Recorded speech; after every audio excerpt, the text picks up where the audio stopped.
Today is another milestone in our pilgrimage of justice and peace as we pray, walk, and work for peace in the world.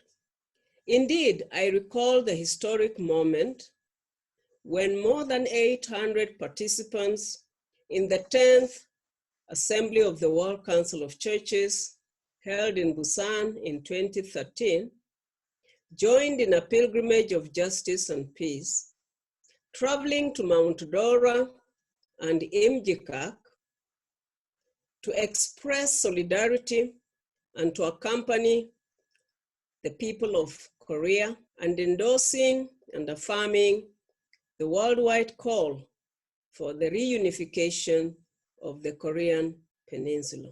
As General Secretary of the World Council of Churches, the Reverend Dr. Olav Fykse Tveit inspired participants to see themselves as a sign of the fulfillment of God's promise. I and the World Council of Churches as a whole appreciate Reverend Dr. Tveit for his faithful leadership, in which he has demonstrated what it means to be a transforming Christian fellowship.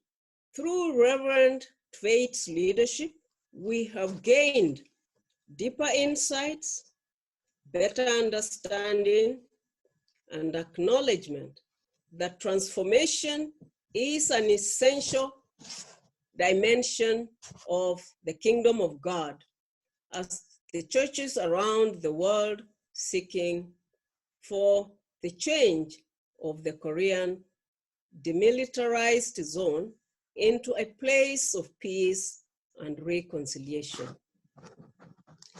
I take this opportunity to congratulate you, Reverend Dr. Tveit, as you receive the Order of Civil Merit from President Moon of the Republic of South Korea as an acknowledgement of your faithful commitment to the peace process on the Korean Peninsula.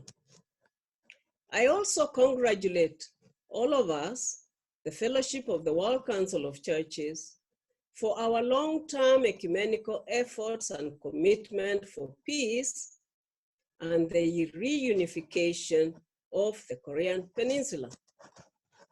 I'm grateful to the churches both in North and South Korea, the World Council of Churches member churches, and many ecumenical partners as witnesses and disciples of Christ who walk the ecumenical movement of love, justice, peace, reconciliation, and unity.